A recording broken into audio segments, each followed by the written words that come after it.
go, let's go. Hey.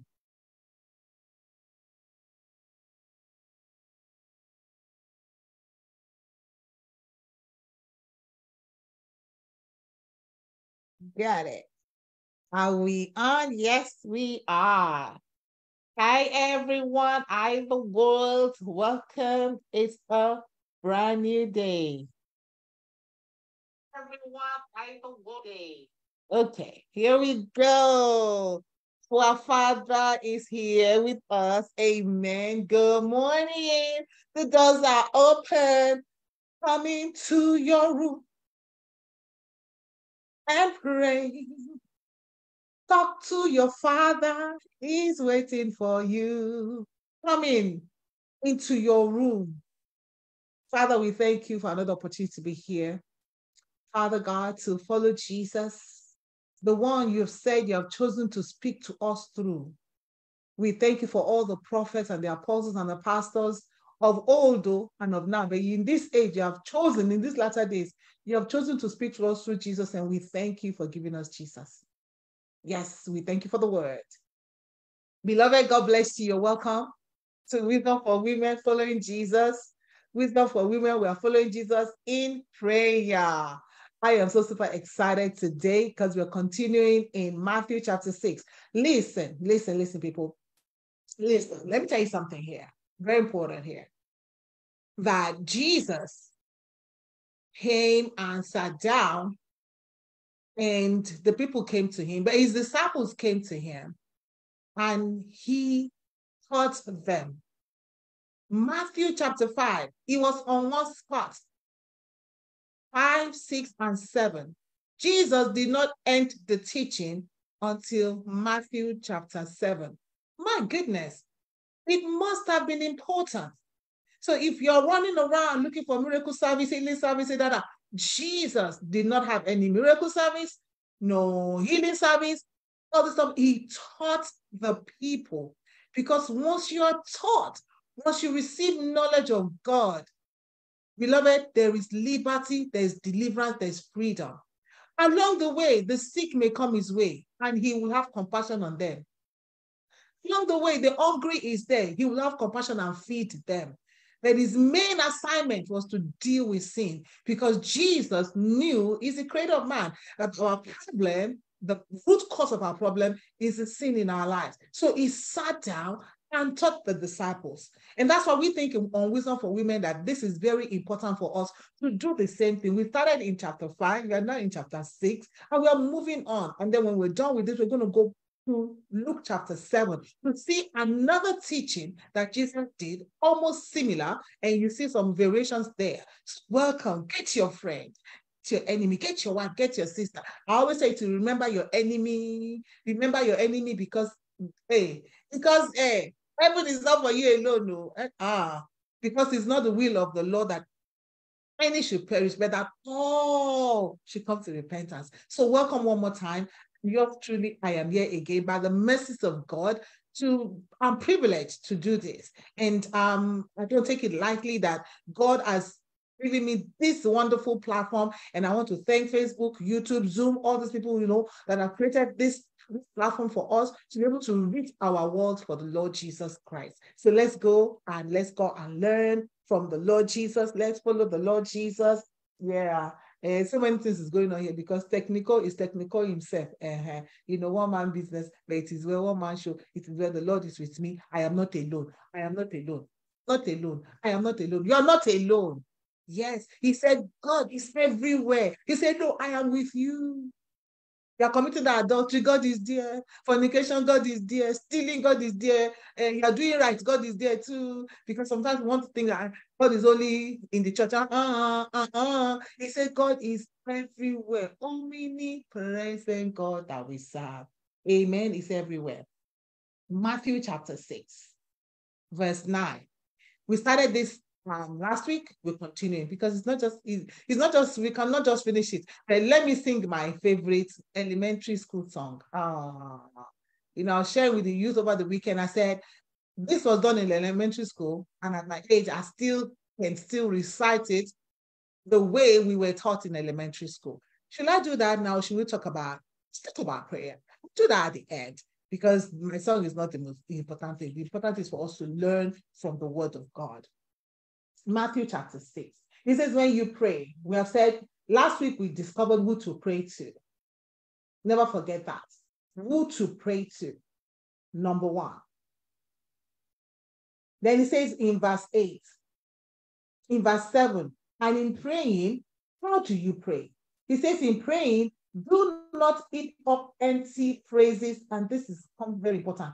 Do not heap up empty phrases like the Gentiles do. That tells me that Gentiles also pray. Meaning Muslim people pray, Hindu people pray, Babalawo people pray, Lobia people pray, Jibia people, they pray. Pray to one thing or the other. But there has to be a difference between you and I. There has to be a difference between us that are following the Lord Jesus. Jesus has given us the template here. He's given us how to pray here. He said, do not be like the Gentiles who heap up empty phrases. So it's empty. All the saying is empty. For they think that they will be heard, for there are many words. Number one, do not be like them, for your Father knows what you need before you ask him. Wonderful that God knows exactly what I need before I ask him. God knows that I need to change my wardrobe before I ask him. God knows that I need a car before I ask him. God knows that I need to eat. My children need to eat before I ask him. God knows that I need to invest money before I ask him. God knows that I'll need a job before I ask him. God knows that I'll need a raise on my job, maybe because the the cost of living has gone up before I ask him. Are you aware that God knows that the gas prices has gone up? Aware that God knows that the food prices has gone up. God knows that because the food prices has gone up, that you will need an increase or some way to increase your income. Before you even ask him and say, God, you see, these food prices has gone up.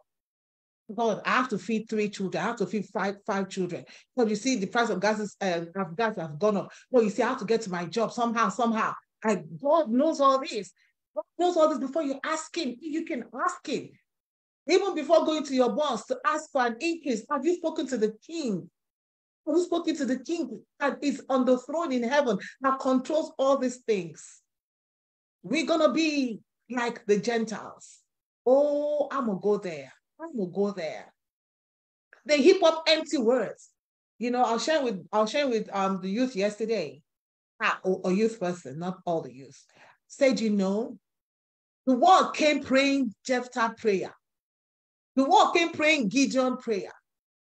That when Jesus gave us prayer to pray, we still abandon the prayer that Jesus gave to us and we want to pray Jephthah.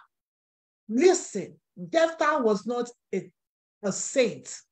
Jephthah was not born again. So why are you following Jephthah? Why are you praying the prayer of Jephthah? Oh, enlarge my cause. Did Jesus tell you to pray that?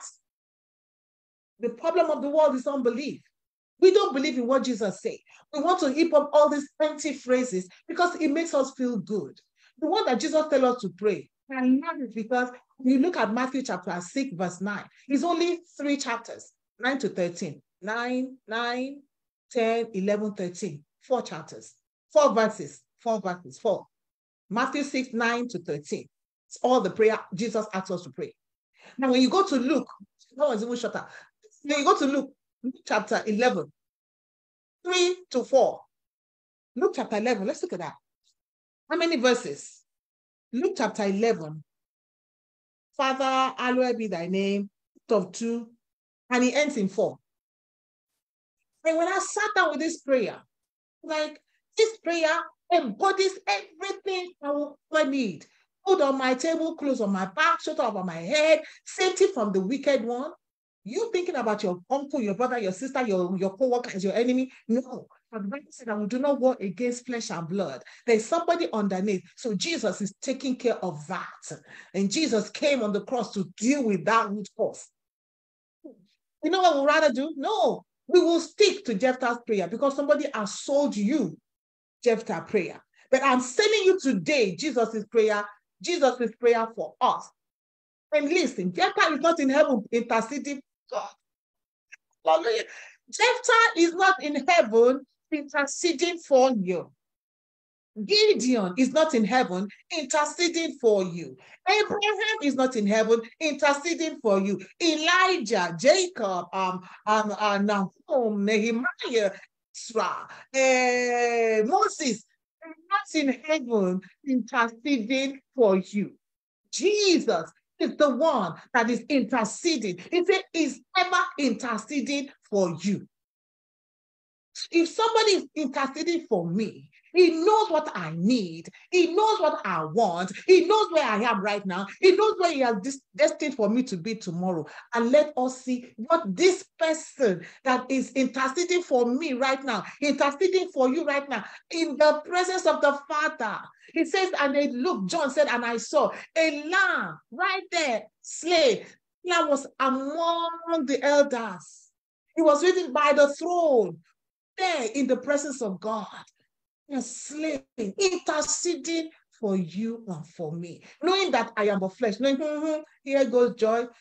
Ooh, Joy is about to tell that lie. Oh, Father, Father, Father, Father. Joy is about to tell that lie. Joy is about to do that thing. Joy is about to just go the other way. Father, Father. What did Jesus say to Peter? Devil want to sift you. I have prayed for you. Do you all know that exciting that is? Jesus told Peter, even while here, he was interceding. He said, I have prayed for you. Jesus has prayed for us. Jesus is still praying for us. Wow. So why are you following Jephthah? Question for you. Are you following your pastor, your prophet? They write to the prayer book. Read it. Pray it. Okay. Everybody. Oh, yeah. Everybody go. Empty words. He said the Gentiles pray like that. Imagine or remember, not imagine. Yeah, you can imagine. Put on your imagining cap. When Elijah and the prophets of Baal came, what happened? Just imagine how many hours the prophets of Baal were using to do all that shakra, cut themselves, do. Wait. Does that remind you of something? Does that tell you of you? Many hours you say, come and do prayer for 8 hours, 10 hours, Even Jesus told the disciples, say, you cannot wait for me for 1 hour. One, Jesus is not asking them to pray. Wait. Jesus was praying in the garden by himself. Jesus sometimes will withdraw because he had an assignment. He will withdraw to the mountain way before everybody wakes up.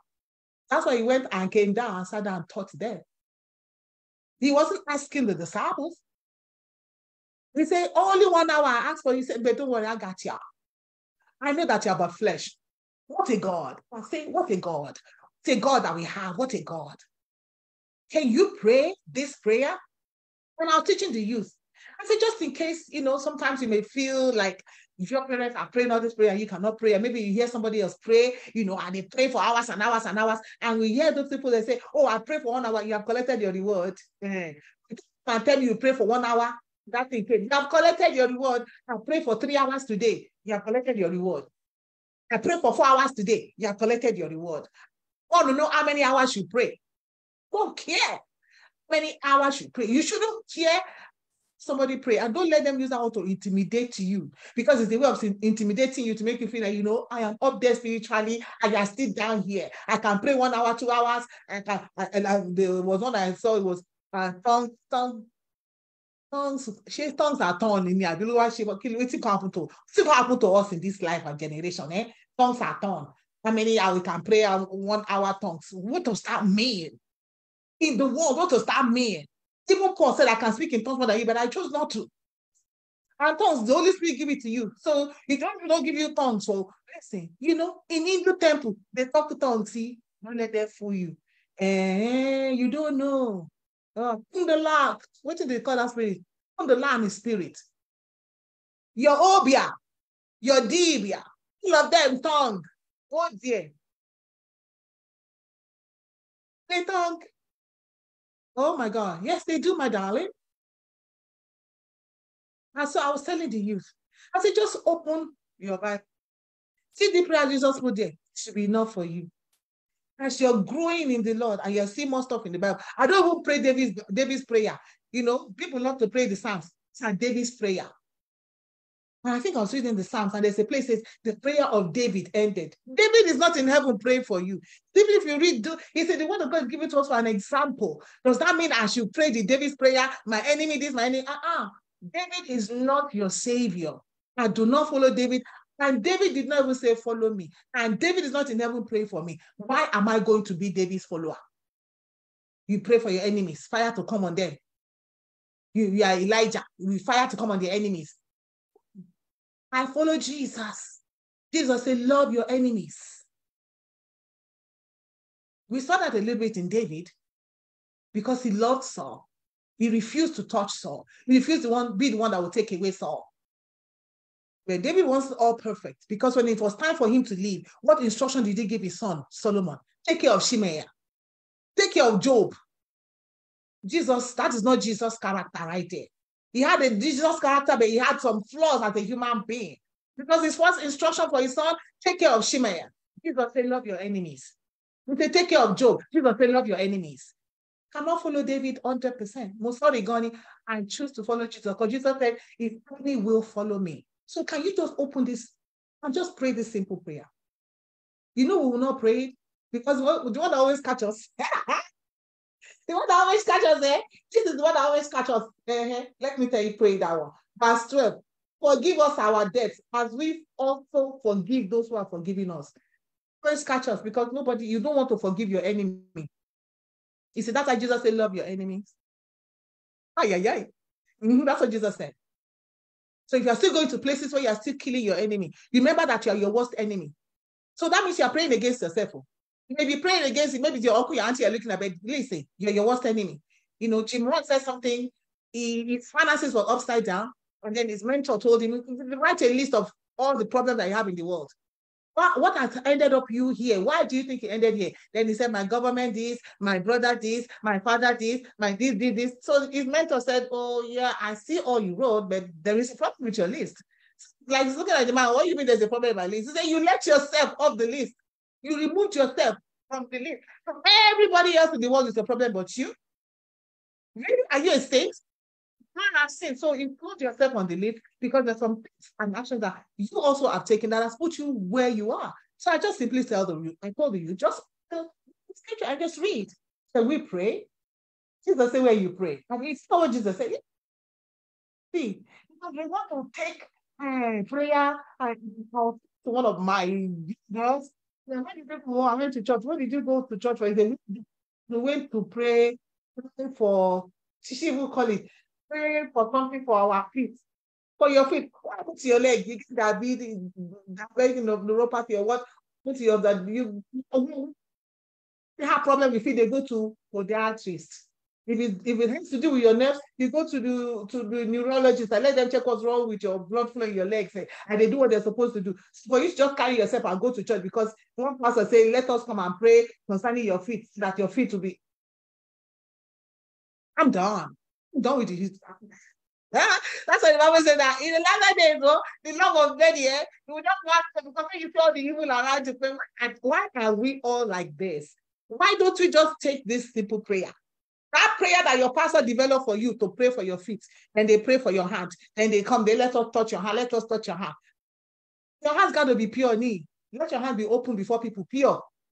Don't do evil against anybody. Okay? Let us pray concern your head. Oh, you have to chance on your head. Oh, my head is blank. Two prayer I love in the Bible. One is I think it's in Deuteronomy. Got to find out. I don't know if it's in Deuteronomy. God told Moses, tell Aaron and his sons, this is how you're going to bless my people. We are God's people. I am God's person. So right now, I'm reading about anybody laying hands on me or pray for me. In fact, some prayers are just like, I'm zoned out in this prayer. God told Aaron. If God told Moses, tell Aaron. Aaron was the high priest, the form of Jesus, high priest. That's why Jesus is permanently praying for us, permanently. He said, when Aaron wants to pray for my people, tell Aaron to say, the Lord bless you. The Lord keep you. The Lord make his face to shine upon you and be gracious unto you. The Lord lift his countenance upon you. The Lord give you peace. Aaron, that is all the prayer you pray for my people. Don't pray any other prayer because the people are mine. You are my high priest, you are my servant.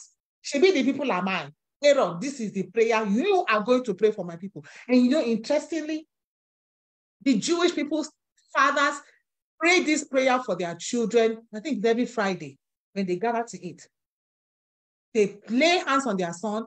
They don't pray all this prayer drama we do. They just continue that ironic that God say, they are my people. For my people this way. And we don't want that, yo. Why should we want that? When we want the one that it is the what? The Gentiles. We have too many hours of prayer, so we will sweat and, you know, we'll sweat and feel that, yeah, I sweated today, so God must hear me.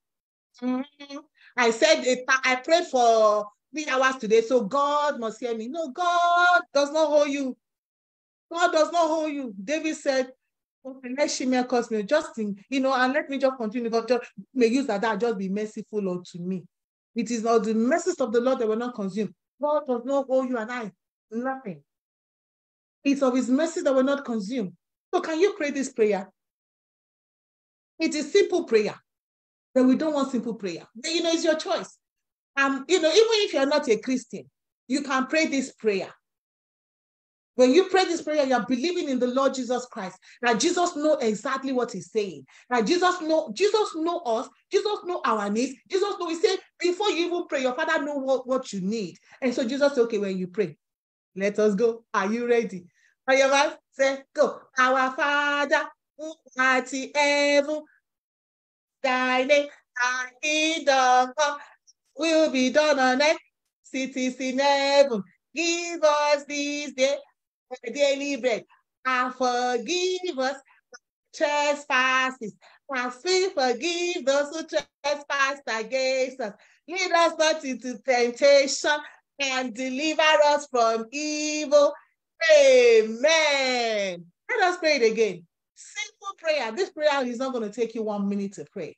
If you don't know how to pray, don't feel discouraged. Just wake up and say, Jesus, you told me to pray this. So every morning before you go out of your house, every time in your car, you can pray it. Before you go to bed, you can still pray the same prayer. Listen, the Lord cover you from Genesis to Revelation. He cover from your beginning to your life. Pray it. Teach your children to pray. Say, our Father, who art in heaven, thy name, thy kingdom will be done on earth.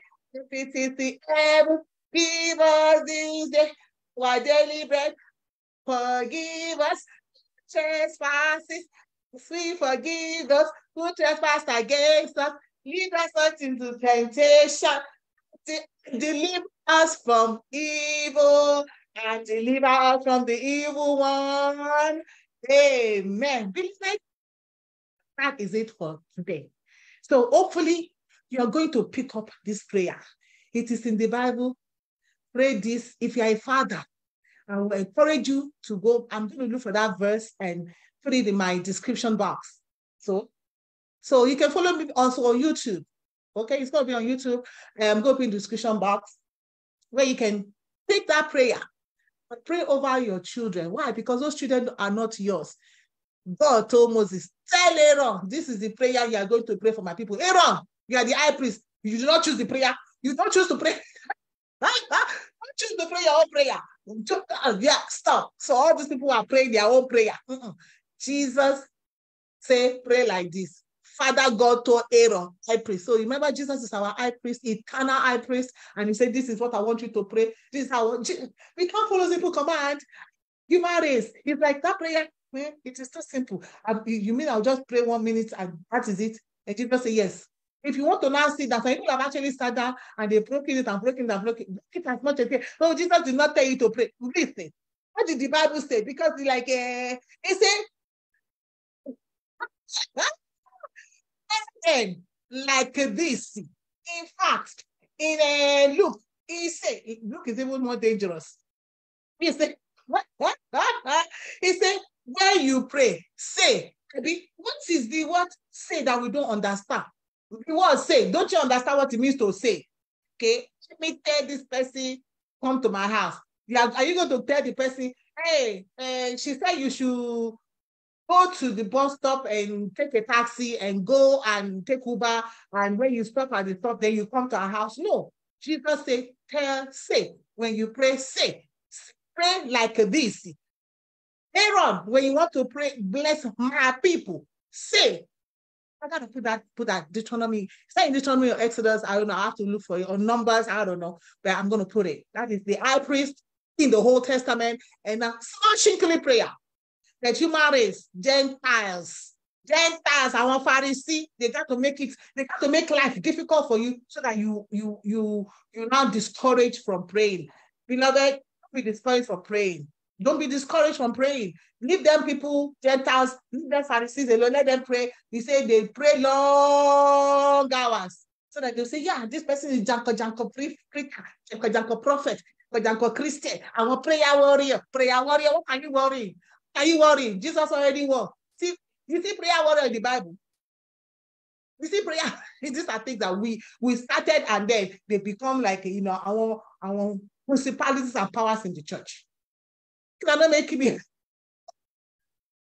Because this year, you think, by Jesus' day, we cannot no worry. Well, the word of God is here to set us free. So if you want to continue Gentile prayer, you want to continue Jephthah prayer, continue Jephthah. Now you sabi. But as for me, I've made up in my mind, I follow Jesus today. I will follow Jesus every day. I will follow Jesus forever. I will follow Jesus every day. Follow Jesus day by day. Nothing will harm me when he leads the way. Sunshine or shadow, whatever lies before. Jesus, Jesus, Jesus, Jesus, Jesus, Jesus, Jesus, Jesus, Jesus, Jesus, Jesus, Jesus, Jesus is my savior. He is my all.